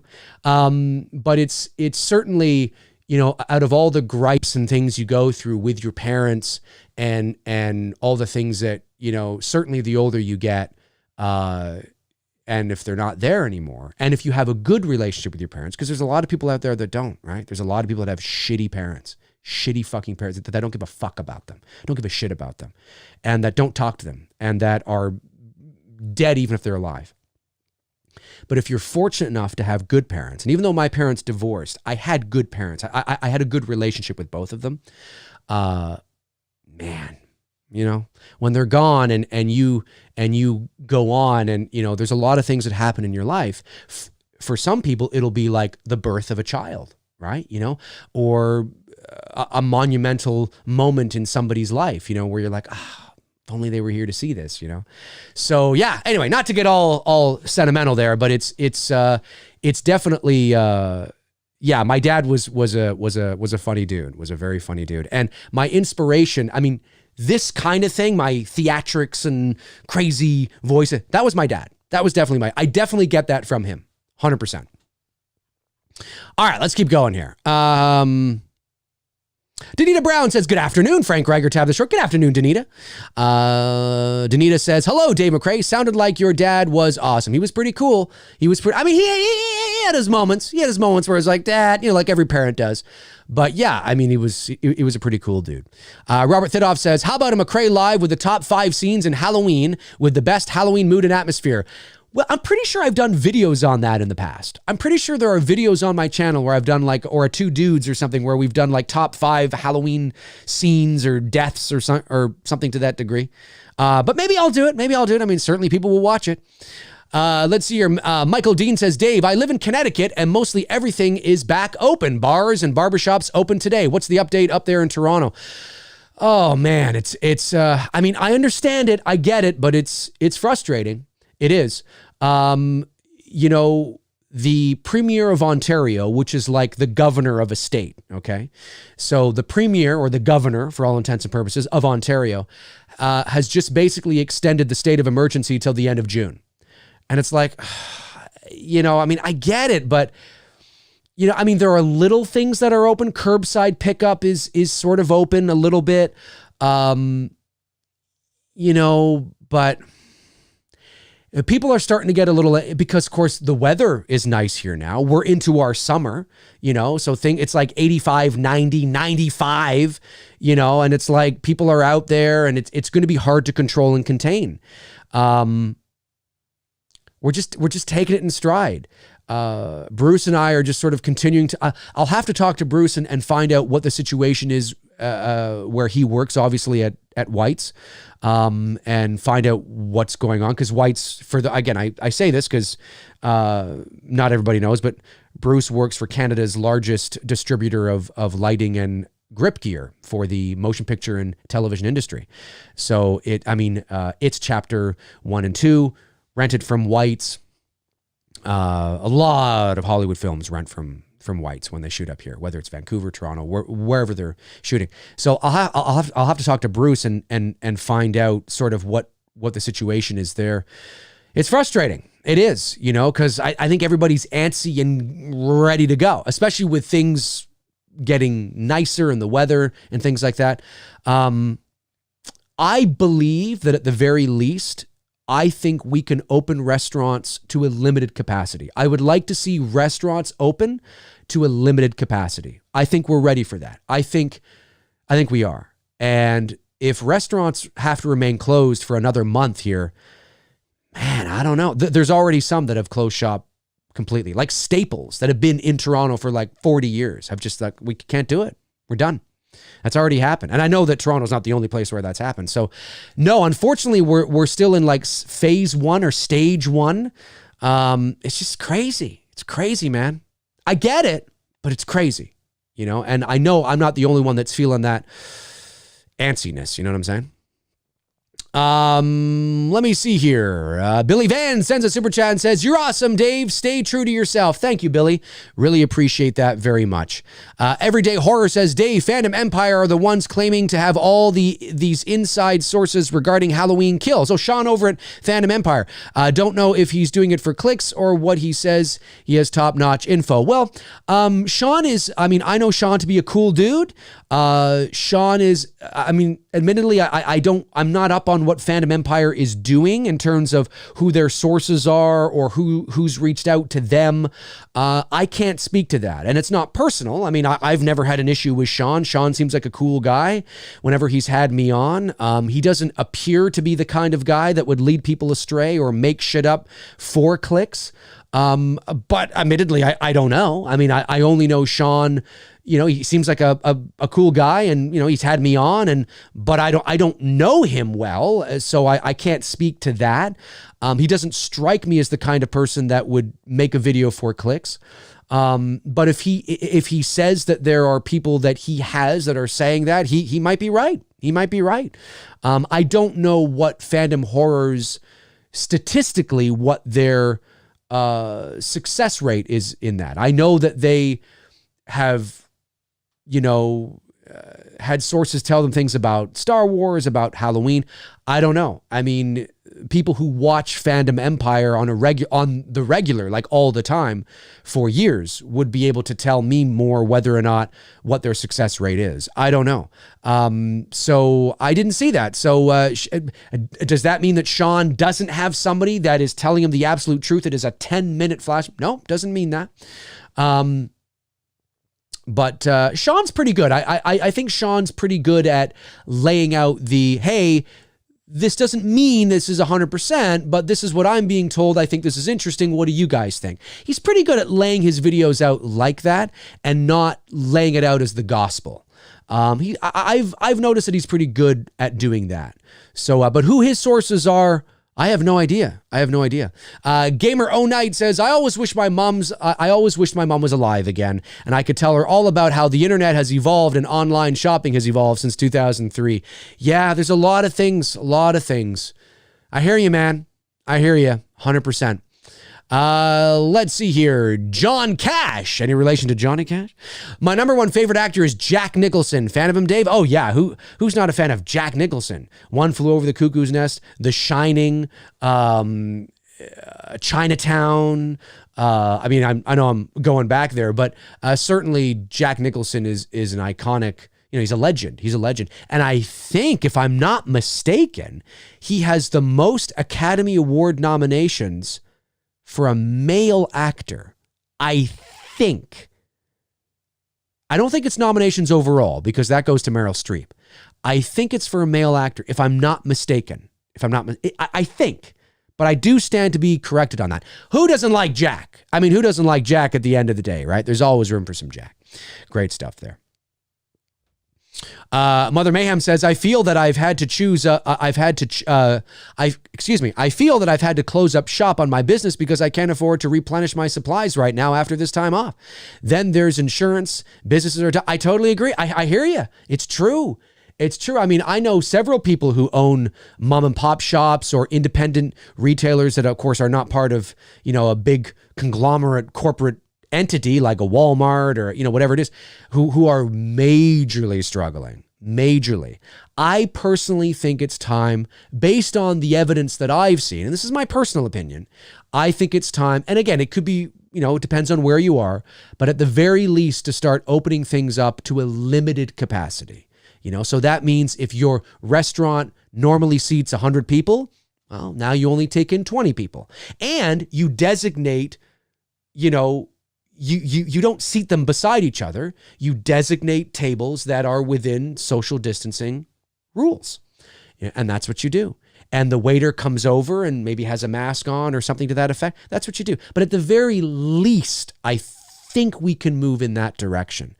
Now, whether this state of emergency for Ontario lasting till the end of June, we're just going to be in the same spot, or maybe that will mean that, that we're still going to open up some, I hope so, because I mean, with a city like Toronto, fourth largest city in North America, I mean, the summer season is dependent on tourism. I think the federal government here in Canada, I think just put in something like, what is it, $10 billion or something like that into the tourism industry in Toronto, something like that or whatever, to sort of offset everything. I don't know. It's crazy. It's crazy times, man. It's crazy times. Lauren Downing says, don't forget the back seat in the car. Frank Riker and Tab the Short for the jump scare. Oh, you guys are talking. That's great. I don't know what you guys are talking about, but you guys are talking about stuff, which is great. Jonathan Nichols says, hope you and Tony watch the Evil Dead remake from 2013. We definitely will. Not as good as the Texas Chainsaw Massacre remake, but it's really good. Love to hear your opinions. We definitely will. Not sure when, but we definitely will. Don't forget, the next episode of Two Dudes and Some Bullshit, because we normally do it Monday nights at 7, is this Sunday at 7:00 p.m. Eastern Standard Time. And the reason for that is because it is 35 years to the day of when the Goonies was released. We're doing a Goonies watch. Tony and I are watching the Goonies this Sunday night. The Goonies was released on June 7th, 1985. So this Sunday, June 7th, we are watching the Goonies, 7 p.m. Eastern Standard Time. And then, of course, we go back to our regular time. Every now and then, Tony and I will have to rearrange when we do the show based on maybe our schedules or what or maybe for a movie's release. But the official date for when we do the show is always Monday at 7. But sometimes, like in this case, we have to rearrange it to fit the 35th anniversary. So don't forget that. The Film Addict says, hey, Dave, are you a fan of the movie Anger Management with Jack Nicholson and Adam Sandler? One of my guilty pleasures. You know, I got to admit, I've never seen that movie. That movie's from like 2003 or 4 or something like that. That's an old movie now. Older, I should say. I haven't seen that movie. I think it's because admittedly, Adam Sandler's an acquired taste for me. It's hard for me to get into movies like The Waterboy or where he's like really extra silly. But I love him in like Click, you know, where I think there's a nice balance there and he kind of shows a bit of his emotional range too. And Adam Sandler's an acquired taste for me. I think that's probably why I never saw it back in the day. But you know what? I'm totally down for watching it. Kevin Boren says, hey, Dave, do you think Loomis was sipping from his flask right before scaring Lonnie? He might have been. Hey, Lonnie, get your ass away from there. He might have been, because he's got that little smirk on his face like, yeah, that's right, motherfuckers. He might have been. You never know. Let's see here. Let me scroll back. I don't think I missed any super chats. No, I don't think so. I think we're pretty good, which is always good. Always want to make sure I'm not missing those chats, ladies and germs. Douglas Taylor says, I can truly relate. I lost mine many years ago and certainly would love to be able to share triumphs and yes, even failures with them again. Thank you for sharing.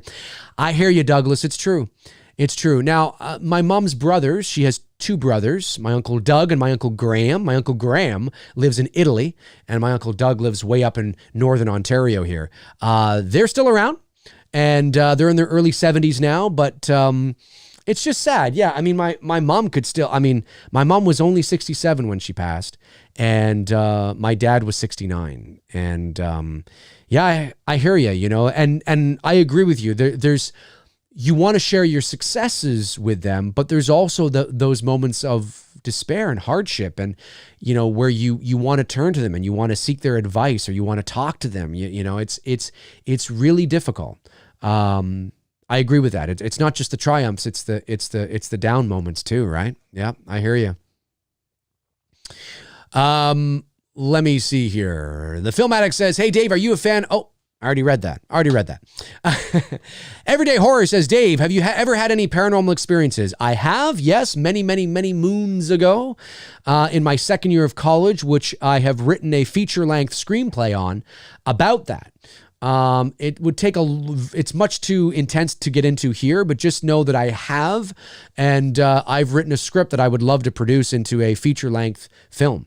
About that. It's not a horror movie. It's not a horror movie. It's more of a mystery thriller drama.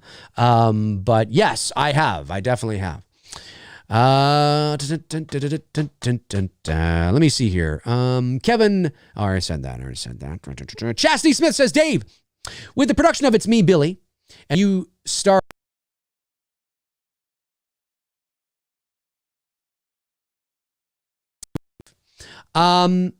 Yeah, well, I mean, like I said, I would absolutely love to get the feature-length film that I've written about my second year of college. If I only ever make one feature-length movie, because obviously It's Me, Billy will be a short, it would be this. It's an original piece. I think it's, you know, again, obviously I'm a bit biased because it's mine, but it's a personal project, and sometimes that can be tricky too, right? But I would love to get that off the ground. But that's a movie that's going to cost, to do that right, to complete the vision that I want. That's probably a movie that's going to cost $2 million to make. So it's something that would be difficult.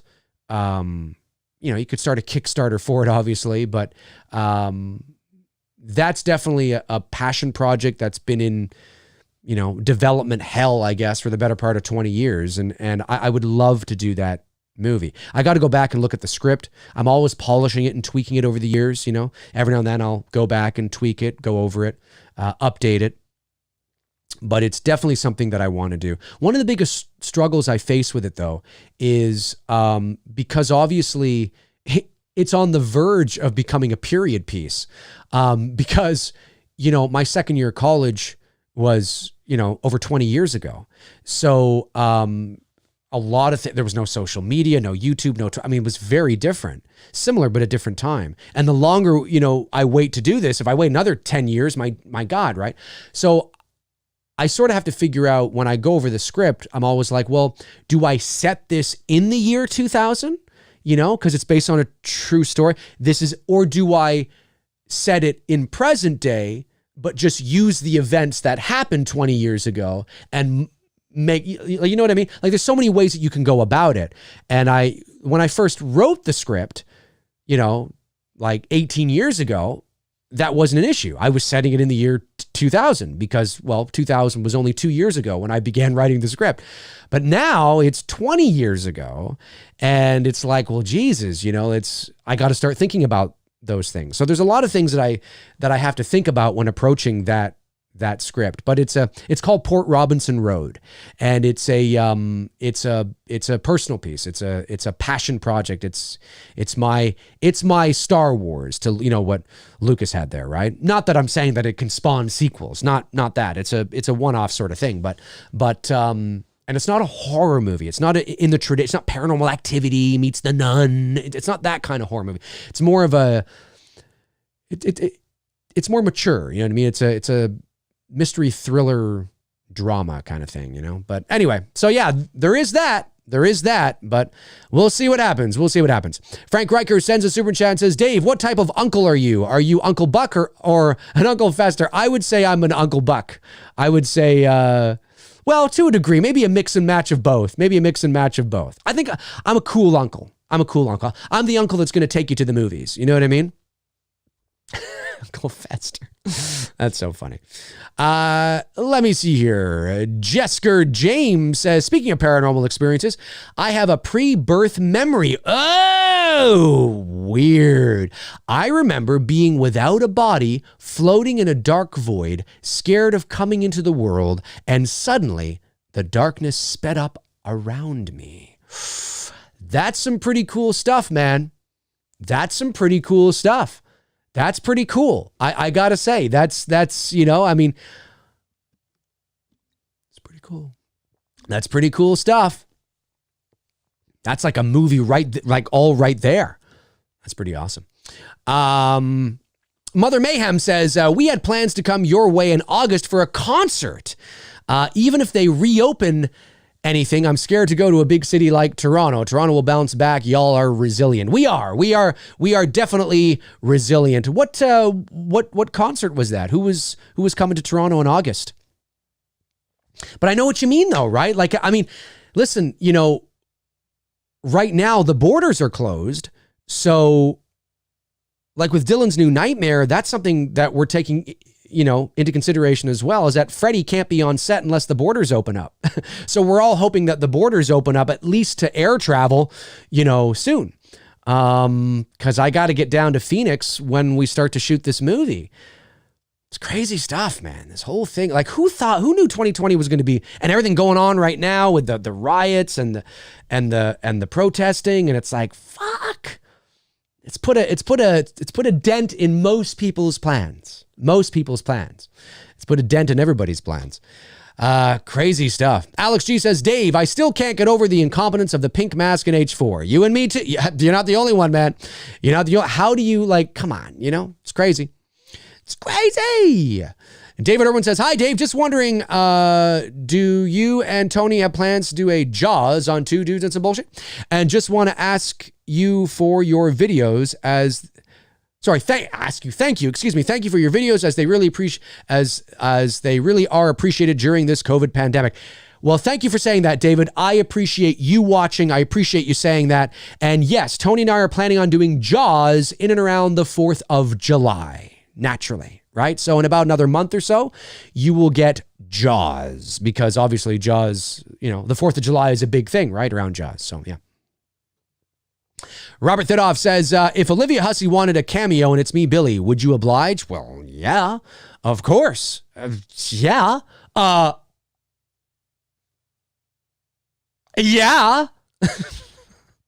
Ryan Andrew Allen says, Dave, have you seen Last Drive? Last Drive-In with Joe Bob Briggs? I haven't. I have not seen that. I might be down to checking that out. Duke Fleet says, Dave, do you prefer C-3PO or R2-D2? Silly question, I know. R2-D2 or C-3PO? Who do I prefer? I'm going to say...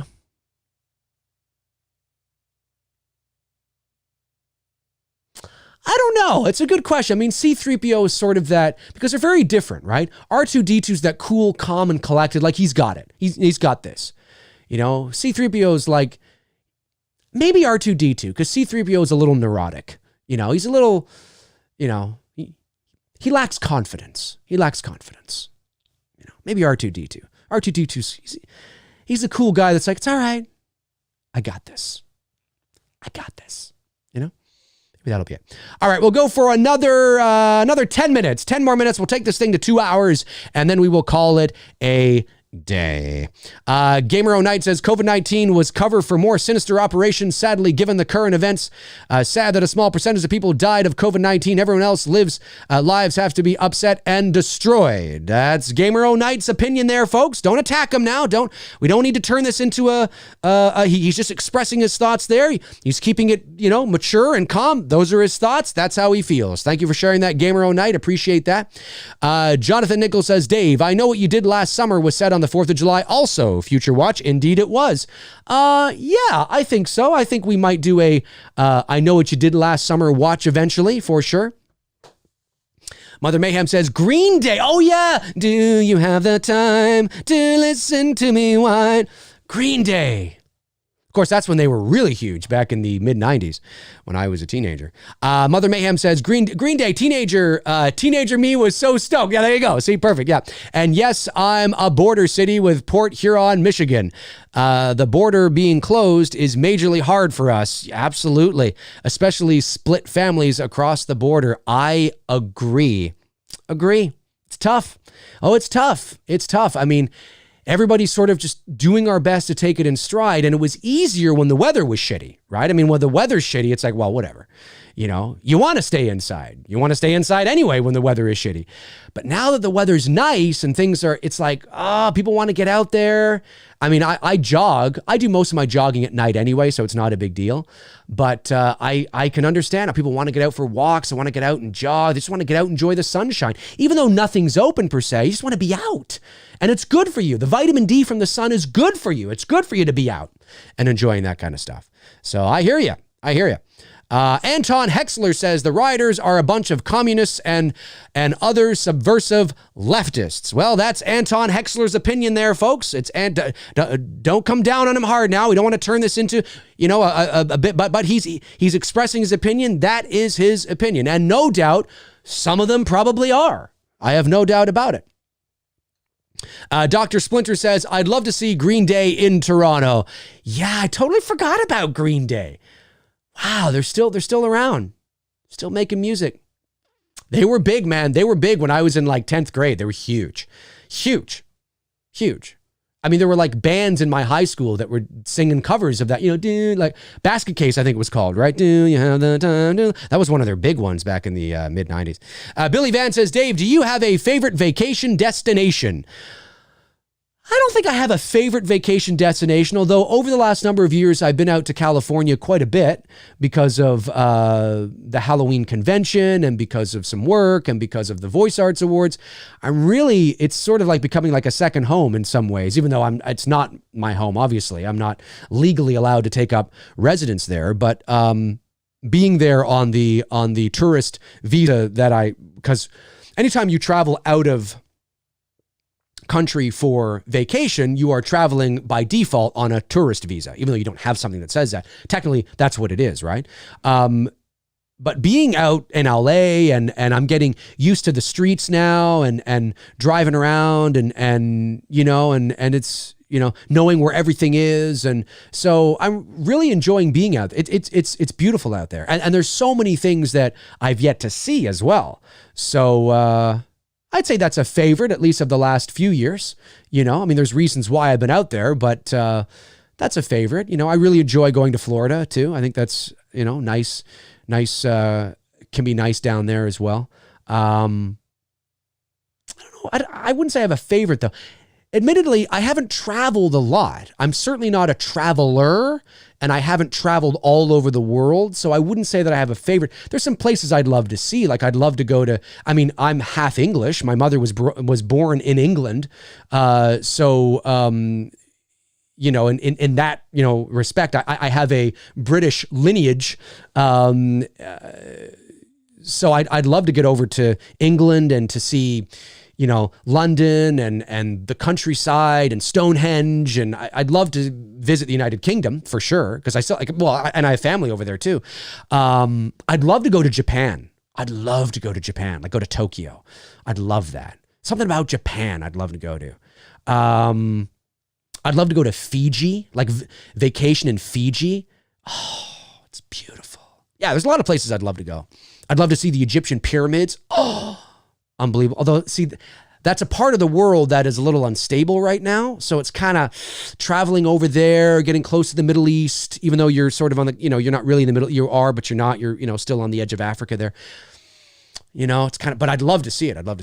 Anthony Stanfield says, your thoughts on Daniel Harris working on a Nightmare on Elm Street movie?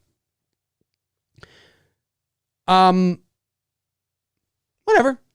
You know, I mean, it wouldn't be my first choice, but I'd have to, if that came to be, if that actually was news that came down the pipe, I'd have to know sort of in what capacity. Do you know what I mean? Maybe being the mom of a teenager. I mean, Danielle Harris is, how old is she? Hey, Google, how old is Danielle Harris?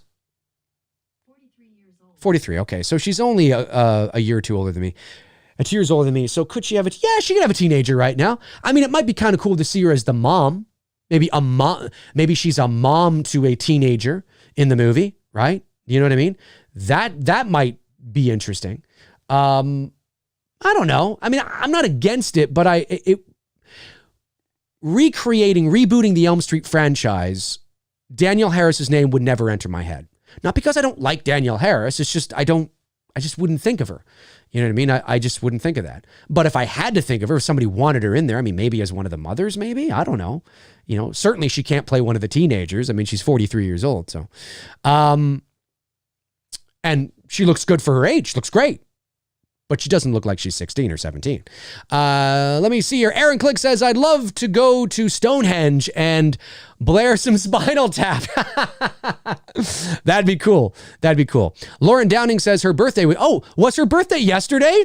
What a coincidence. I didn't know that. So she just turned 43. Very cool. David Irwin says, Dave, excuse me. I really like the Fandom Empires channel.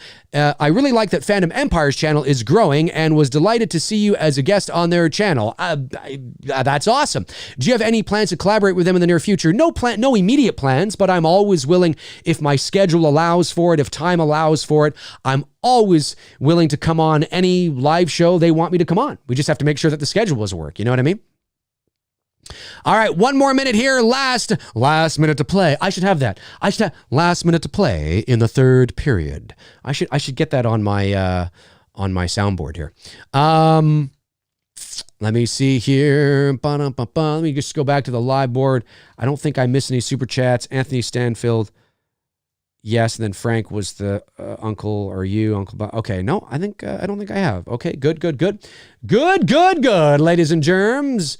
All right, just a couple more. Let me see here. Tabitha Short says, good show today, Dave. Thank you, Tabitha. Thank you so much. I'm glad you're able to stick around. Alexander Dirksen says, Dave, would you make a episode about ghost and paranormal stuff? Yeah, you know what? Maybe I will. Maybe that'll be the next episode. Who knows? I'm not promising anything. I'm just saying that's, I could do a McRae live on that. Totally. That might be kind of fun to do. All right, folks, that's going to do it for me for episode 63 of McRae Live here on this Tuesday Q&A. I just thought, you know what? It's the beginning of the week. Well, not really. That was yesterday, but, for me anyway, because I only do my shows 3 days a week. Remember, my shows are Tuesday, Thursday, and Friday mornings at 11 a.m. Eastern, unless something was to come up and I need to rearrange it. But you guys, I'll put that on the community section so you'll know about it. But yeah, thanks for tuning in. This was fun doing a Q&A, just talking movies and talking life and talking just everything, right? Just kind of shooting the shit for a couple of hours. And hopefully my show has been able to kind of, at least make your day a little easier and, not so monotonous, kind of break things up a little bit, right? Kind of break things up and keep it a little less redundant. And I want to thank my moderators, of course, Tabitha Short, Darren Sands, Frank Riker, Jason Nike. Thank you guys for doing what you do. I really appreciate it very much, you guys being here. And thank you to everyone who sent in super chats, of course. I really appreciate that. And thank you to those of you that sent in questions that were not super chats. I appreciate all the questions that come in. If I didn't get to your question, remember, it's never personal. There's a lot of people in the room, a lot of people asking stuff, and a lot of people talking about stuff, and I like to be thorough, in case you haven't noticed, so it's never personal. There will always be other shows in the future that you can try and get your question in. So have a great rest of your Tuesday, have a great rest of your week, and like I said, I will be back. There's always a chance that a standalone video might pop up on my channel, I should say, but if not, I will be back Thursday morning, 11 o'clock a.m. Eastern Standard Time for episode 64 of McRae Live. So that'll do it for me. Have a great rest of your Tuesday. In the meantime and in between time, I will talk to you guys soon. Cheers.